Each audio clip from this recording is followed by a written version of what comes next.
नमस्कार दोस्तों, स्वागत है आपका इन डेप्थ हिस्ट्री चैनल में। चलिए आज हम कुछ डिस्कशन करते हैं। सबसे पहला क्वेश्चन है, हाल ही में समाचार में चर्चित Australian square kilometre array pathfinder है।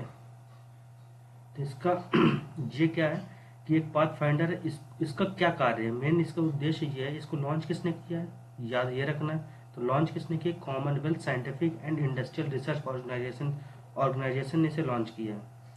और इसका कार्य क्या है, इसका कार्य ये है कि ये ब्रह्मांड की संरचना और विकास का मानचित्रण करती है। ठीक है, इसने 300 घंटे में 3 मिलियन आकाश गंगाओं का सर्वेक्षण या ब्रह्मांड का मानचित्रण किया। कैसे करती है, हाइड्रोजन की सहायता। सभी आकाश गंगाओं में हाइड्रोजन की मात्रा का ये परीक्षण करती है। चलिए अगला क्वेश्चन देखते हैं। निम्नलिखित कथनों पर विचार कीजिए। बिल्कुल सही। वर्तमान में भारत में मतदाताओं की कुछ श्रेणियों को डाक मतपत्रों की अनुमति है। बिल्कुल सही। हमारे यहाँ 2 एक्ट हैं, एक रिप्रेजेंटेशन ऑफ पीपुल एक्ट 1951, दूसरा रिप्रेजेंटेशन ऑफ पीपुल एक्ट 1950। तो 51 किसके लिए, प्रतिनिधियों के लिए, ये निर्वाचक के लिए, जो हम लोग जैसे चुनते हैं, ये हम लोग इसका निर्वाचन करेंगे, और ये प्रतिनिधियों के लिए। तो इसमें दिया गया डाक मतपत्र किसको मिलेगा किसको नहीं मिलेगा, इसमें कैसे, जैसे सर्विस वोटर कौन से, सैनिक हुआ, पुलिस हुआ, जो दूसरे स्टेट में काम करते हैं, कहीं बाहर गए, तो इनको क्या कहते हैं, डाक मतपत्र की सहायता से वोट डालने की अनुमति है। तो पहला तो सही हो जाएगा, पहला जैसा सही होगा तो हम डी ऑप्शन कट कर देंगे, बचेगी 3 ऑप्शन। दूसरा क्या है, भारतीय निर्वाचन आयोग एनआरआई को डाक मतपत्रों के माध्यम से अपने वोट डालने की अनुमति देने का निर्णय करने वाला प्राधिकरण है। तो क्या है कि ये एक अनुशंसा करती है, इतना बड़ा निर्णय खुद से नहीं ले सकती, क्योंकि इसके लिए विधि मंत्रालय है। तो इसका विधि मंत्रालय से मतलब निर्णय देता है। ये दूसरा ऑप्शन जैसे हम कट करेंगे तो हम एग्जैक्ट आंसर में पहुंच जाएंगे, बी ऑप्शन इसका सही आंसर हो जाएगा। चलिए क्वेश्चन नंबर 3 में चलते हैं। क्वेश्चन नंबर 3 क्या है, निम्नलिखित में से किन परिस्थितियों में न्यायालय की अवमानना की कार्यवाही आरंभ करने के लिए अटॉर्नी जनरल की सहमति अनिवार्य है। बिल्कुल सही। तो इस अवमानना के बारे में क्या, सुप्रीम कोर्ट को संविधान के आर्टिकल 129 के तहत अधिकार दिया गया है कि वो अवमानना, कोई अगर सुप्रीम कोर्ट की अवमानना करती तो उसको दंडनीय कार्रवाई कर सकते उसके खिलाफ। तो इसके तहत एक कानून बनाया गया है, अवमानना अधिनियम 1971, जिसमें कहा गया है कि सुप्रीम कोर्ट डायरेक्टली अगर किसी को पता चल जाए कि मेरा कहना या मेरी आदेशों को उल्लंघन करे तो डायरेक्ट अवमानना चला सकती है। मगर अगर कोई व्यक्ति कहता है कि नहीं, ये इंस्टीट्यूशन या ये व्यक्ति आपकी अवमानना कर रहा है, तो इसके लिए क्या करना होता है, इसके लिए पहले व्यक्ति सुप्रीम कोर्ट कहती है, ये सुप्रीम कोर्ट अटॉर्नी जनरल से अनुशंसा लेती है कि बताओ कि ये मामले में क्या सच में अवमानना हुई या नहीं, क्योंकि डायरेक्टली सुप्रीम कोर्ट के पास बहुत काम होते हैं, वो डायरेक्टली इसमें इन्वॉल्व होकर वो सर्च करे। इससे अच्छा एक बार इसे कंफर्म कर ले या इस मामले की जानकारी ले ले, अनुशंसा कर ले। तो अगर इसने अनुशंसा कर दी तो आगे कार्रवाई हो सकती है, अगर इन्होंने अटॉर्नी जनरल ने अनुशंसा नहीं की तो कार्रवाई नहीं होगी। तो क्या होगा, पहला ऑप्शन हो जाएगा सही। जब सुप्रीम कोर्ट केस की अवमानना प्रारंभ कर, सुप्रीम कोर्ट तो बिना उसकी सहमति के भी अवमानना प्रारंभ कर सकते, दूसरा ऑप्शन हो जाएगा गलत। तो आंसर कौन सा इसका सही होगा, पहला। जैसे क्वांटम कंप्यूटर सूचना संग्रहित करता है, ये बहुत ही न्यूज में रहता है। जैसे क्वांटम कंप्यूटिंग मिशन बजट के तहत लॉन्च किया गया था। तो इसमें क्या है कि ये नॉर्मल कंप्यूटर हमेशा बिट्स के फॉर्म में 0 या 1 के फॉर्म में लेते हैं डाटा, या तो 0 होगी डाटा की वैल्यू या 1 होगी। मगर ये क्या है, 0 और 1 एक साथ, मतलब दोनों संयुक्त एक साथ रह सकते हैं। तो इसको कहते हैं क्यूबिट्स। तो क्यूबिट्स के रूप में सूचना संग्रहित करता है। क्वेश्चन नंबर 5 जो है उसमें क्या है, भारत में विशेष आर्थिक क्षेत्रों के बारे में निम्नलिखित कथनों पर विचार कीजिए। ठीक है, तो पहला कथन क्या है, SEZ 2005 SEZ में निर्यात प्रोत्साहन और संबंधित बुनियादी ढांचे के निर्माण में राज्य सरकारों के लिए महत्वपूर्ण भूमिका की परिकल्पना करता है। बिल्कुल सही, क्योंकि SEZ किसी राज्य में बना होगा तो वहां की लोकल गवर्नेंस या लोकल कार्रवाई वही देखेगा। तो बिल्कुल पहला ऑप्शन तो सही हो जाएगा। दूसरा क्या है, भारत के सभी कानून SEZ में लागू होंगे जब तक कि विशेष रूप से एसईजेड अधिनियम के नियमों में छूट न दी जाए। बिल्कुल सही है। और तीसरा कि एसईजेड को न्यूनतम वैकल्पिक कर में छूट दी जाती। मतलब एमएटी तो खत्म कर दिया गया। मतलब मिनिमम अल्टरनेट टैक्स क्या होता था कि पहले कंपनियों को अगर प्रॉफिट बहुत कम अपना मतलब प्रॉफिट दिखाती ही नहीं थी कि हमारे प्रॉफिट हुआ ही नहीं, तो उसमें टैक्स ही नहीं लगता था।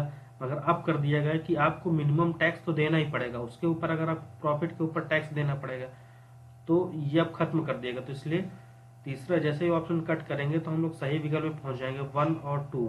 तो ये एसीजेड की कहानी क्या 2005 में शुरू हुआ था। इसका मुख्य उद्देश्य यूपीएससी में एक बार पूछा जा चुका है। तो मुख्य उद्देश्य क्या है, व्यापार संतुलन मतलब एक्सपोर्ट निर्यात करना अपना, और रोजगार में वृद्धि करना, विदेशी निवेश को आकर्षित करना। इसके जैसे नॉर्मली किसी भी संस्था के कार्य होते हैं वैसे इसका भी है। क्वेश्चन नंबर 6 में देखते हैं, भारतीय निर्वाचन प्रणाली के संदर्भ में निम्नलिखित कथनों पर विचार करें। क्या है, इलेक्ट्रॉनिक वोटिंग मशीन पर उपरोक्त में से कौन में से कोई भी विकल्प का कोई चुनावी मूल्य नहीं। बिल्कुल सही। क्योंकि क्यों चुनावी मूल्य नहीं, क्योंकि नोटा में अगर आप नोटा वोटिंग मशीन में अगर आपका नोटा विजयी होता है तो उसका कोई मतलब नहीं बैठता कि ये नोटा विजयी होगा तब चुनाव कैंसिल होंगे, फिर से चुनाव होंगे। उसके बाद भी कोई अगर first pass the post system के मतलब पहले और पहले पाव के हिसाब से जो ज्यादा वोटिंग अपना ज्यादा पोल टच ज्यादा वोट पा जाता है वो विजयी हो जाता है। तो पहले तो नोटा का विकल्प केवल सार्वभौमिक वयस्क मताधिकार और प्रत्यक्ष चुनाव के लिए है। बिल्कुल सही। क्यों, क्योंकि कुछ लोग होते हैं जो चुनाव किसी को पसंद नहीं कर रहे, किसी भी प्रतिनिधि को पसंद नहीं करते, तो वो अपने वोट किसको देंगे। ऐसे में तो जाएंगे ही नहीं, कहेंगे हमें कोई किसी को वोट नहीं देना। तो इसलिए सार्वभौमिक वयस्क मताधिकार को प्रोत्साहित करने के लिए ये लाया गया नोटा। तो इसका दोनों ऑप्शन सही हो जाएंगे 1 और 2। अब ये जैसे यूपीएससी क्वेश्चन पूछा था पिछले कुछ हाल ही में, शायद 2019 का क्वेश्चन है कि प्रथम संविधान संशोधन के समय प्रधानमंत्री कौन था। उसी तरह 10वीं अनुसूची भारत के संविधान में प्रधानमंत्री के दौरान पेश की गई, कौन सा प्रधानमंत्री था। तो ये क्या 10वीं अनुसूची 1985 में पेश की गई थी, और भी 52वें संविधान संशोधन के तहत। तो जिसमें क्या है इसके इस समय प्रधानमंत्री थे राजीव गांधी। ठीक है, अगला क्वेश्चन देखते हैं। क्वेश्चन नंबर 8, विभिन्न कार्रवाई कार्य पर FATF के बारे में निम्नलिखित कथनों पर विचार कीजिए। सबसे पहले क्या FATF कौन स्टार्ट किया, किसने बनाया था। तो ये ध्यान से रखिए, ये G7 की पहल थी। बिल्कुल सही है। इसका मेन काम क्या, जैसे हमने पाकिस्तान FATF लिस्ट के तहत ग्रे में है, तो इसका मेन काम क्या, मनी लॉन्ड्रिंग का। मतलब इसको मेन तब बनाया गया तो मनी लॉन्ड्रिंग को देखने के लिए, कहाँ से पैसा आ रहा है, कैसे मनी लॉन्ड्रिंग हो रही है। तो आतंकवाद तो वित्त से निपटने के लिए इसके बाद के प्रारंभ रूप से कोई इसका उद्देश्य ये नहीं था। तो दूसरा ऑप्शन जैसे कट करेंगे तो इसका सही विकल्प हो जाएगा A। क्वेश्चन नंबर 9, यमुना नदी के बारे में निम्नलिखित कथनों पर विचार करें। बिल्कुल सही। देखते हैं क्या है, यह गंगा नदी की एक प्रमुख सहायक नदी है। बिल्कुल पहला ऑप्शन सही है। दूसरा क्या है, यह निचले यमुना के मसूरी रेंज में बंदर पूंछ, यहाँ पे लिखा होना चाहिए, चोटियों के पास जेमू ग्लेशियर। तो जेमू ग्लेशियर नहीं है, वहां पे है यमुनोत्री ग्लेशियर से निकलती बंदर पूंछ से। तो ये ऑप्शन हो जाएगा दूसरा गलत। तो इसको आंसर कौन सा हो जाएगा, पहला सही हो जाएगा, 9वें का A विकल्प सही हो जाएगा। इसी तरह 10वें क्या करते हैं, 10वां क्वेश्चन क्या है, न्यू डेवलपमेंट बैंक के बारे में के संदर्भ में निम्नलिखित कथनों पर विचार कीजिए। पहला विकल्प क्या है, NDB के में चीन सबसे बड़ा शेयरधारक है। दूसरा विकल्प क्या, NDB एशिया के बाहर कोई सदस्य नहीं है। और तीसरा क्या, बैंक का मुख्यालय चीन में है या शंघाई चीन में है। बिल्कुल सही। अब देखते हैं कैसे इसे सॉल्व करना। सबसे पहले हम सेकंड ऑप्शन को देखें, जैसे क्या है NDB। तो NDB को किसने स्थापित किया था, ब्रिक्स ने स्थापित किया है। तो ब्रिक्स में तो जो साउथ अफ्रीका वो तो एशिया से बाहर ही है। तो इस तरह हम सेकंड विकल्प को हम लोग कट कर सकते हैं। बिल्कुल सही। सेकंड विकल्प को जैसे ही कट करेंगे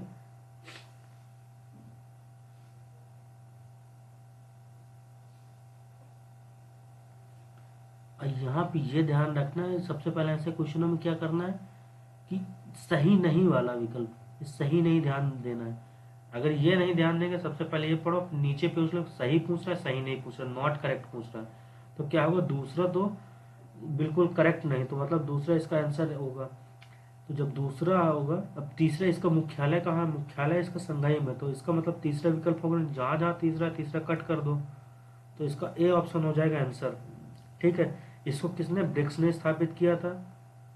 और इसमें क्या, वन वोट मतलब वन कंट्री, प्रत्येक वोट इक्वल वोट, मतलब इसमें वोटिंग में ऐसा नहीं कि हमारे इतना हमने शेयर धारक है, हमारी शेयरिंग या हमारी पूंजी ज्यादा लगी तो हमें वोटिंग परसेंटेज ज्यादा मिलेगा, तो ये गलत हो जाएगा।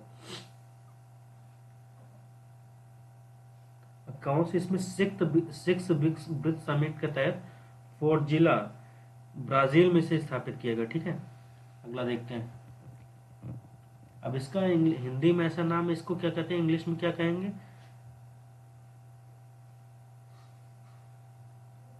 इसे इंडियन, जैसे भारतीय लिखा तो Indian peacock soft shell turtle.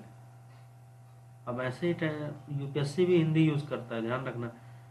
के संदर्भ में लिखित कथनों पर विचार कीजिए। यह प्राकृतिक रूप से भारत में ही पाया जाता है, मतलब केवल भारत में। ये थोड़ा अजीब, क्योंकि या तो बहुत न्यूज में रहता है या ऐसी चीजें हमें पता होती है, जैसे गिर में अगर हमारे एशियन टाइगर पाया जाता तो नॉर्मली बहुत ही न्यूज में रहता है, वो हमें पता होता है। ये इतना ज्यादा न्यूज में नहीं था और इतना हमें पता भी नहीं, तो इसलिए हम इसको चाहें तो इसको जैसे कट कर दिए।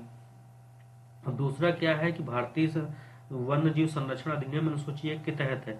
तो वन्य जीव संरक्षण अनुसूची 1 के तहत इस वजह से है क्योंकि इसका संरक्षण करना बहुत जरूरी है। ये एंडेमिक कहाँ की, भारतीय कॉन्टिनेंट का है, भारतीय उप महाद्वीप, जैसे नेपाल में पाया जाता है, इंडिया में पाया जाता है, बांग्लादेश में पाया जाता है, इस कॉन्टिनेंट यहाँ पे पाया जाता है। ठीक है, तो आंसर इसका दूसरा ऑप्शन सही हो जाएगा, बी ऑप्शन इसका सही है। तीसरा हम देख क्वेश्चन नंबर 12 देखते हैं, अगला क्वेश्चन। अगर हम यदि आप घड़ियाल को उनके प्राकृतिक आवास में देखना चाहते हो तो निम्नलिखित में कौन सा घूमने के लिए सबसे अच्छी जगह है? तो यह घड़ियाल कहाँ पाया जाता है, नॉर्मली नेचुरल हैबिटेट क्या है? तो देख लो दीपोर बिल, तो इसका ऑप्शन चंबल नदी है। ठीक है, क्वेश्चन नंबर 13 देखते हैं। अब ये भी यूपीएससी में पूछा जा चुका है। जैसे यहाँ पे क्या है कि दिए गरीबी रेखा में कुछ राज्यों में अधिक होती, किसी में नीचे हो, तो गरीबी रेखा का निर्धारण कैसे करते हैं? नॉर्मली हमें जो कमेटियां आई तो उन्होंने उपभोग या कैलोरी के आधार पे कहा है। ठीक है, तो कैलोरी के आधार पे अगर कहा गया है तो कैलोरी के लिए उपभोग करना पड़ेगा। तो किसी में कुछ चीज महंगी है, किसी में थोड़ी सस्ती है, तो ये महंगाई के अंतर के आधार पे इनकी निर्धारणता रेखा अलग अलग होती है। ठीक है, तो इसलिए मूल्य स्तर में राज्य में भिन्न भिन्न होने की वजह से इनमें महंगाई की मतलब गरीबी रेखा अलग अलग होती है। क्वेश्चन नंबर 14 देखते हैं। इसमें क्या है, पायरोलिसिस और प्लाज्मा गैसीकरण शब्द का मतलब क्या है? तो इसमें क्या होता है, कोई भी ठोस होता है उसको क्या कहते हैं, बहुत ही हाई टेम्परेचर में से गर्म करते हैं, तो ये एक प्लाज्मा के रूप में कन्वर्ट हो जाता है। और जो कुछ गैसें निकलनी होती है गैसें निकल जाती है, तो ये ऊर्जा के रूप में प्रयोग किया जा सकता है। ये अपशिष्ट को ऊर्जा में बदलने के लिए प्रयोग किया जाता है। तो ऑप्शन नंबर इसका डी सही होगा। क्वेश्चन नंबर 15 अगर देखें, इसमें क्या है, क्वेश्चन पहला विकल्प, कृषि मृदाएं नाइट्रोजन ऑक्सीकरण को पर्यावरण में छोड़ती हैं। बिल्कुल सही है, क्योंकि नाइट्रोजन हम लोग यूज करते हैं उर्वरक के रूप में, कृषि में भी नाइट्रोजन का प्रयोग बहुत, तो नाइट्रोजन ऑक्साइड के रूप में छोड़ना चाहिए, तो पहला बिल्कुल सही हो जाएगा। पहला जैसे ही सही होगा तो ये दो ऑप्शन तो कट हो जाएंगे, या तो ए होगा या तो डी होगा। तो देखते हैं अगला, तो हमें कहाँ ध्यान देना, बी में देखना। तो मवेशी अमोनियो को पर्यावरण में छोड़ते, बिल्कुल सही। अमोनियम छोड़ते हैं, फिर उसे अमोनिया कन्वर्ट होकर पर्यावरण में चला जाता है। तो ये तीनों ऑप्शन इसका सही होगा, तो ऑप्शन नंबर डी इसका करेक्ट है। चलिए, थैंक यू वेरी मच।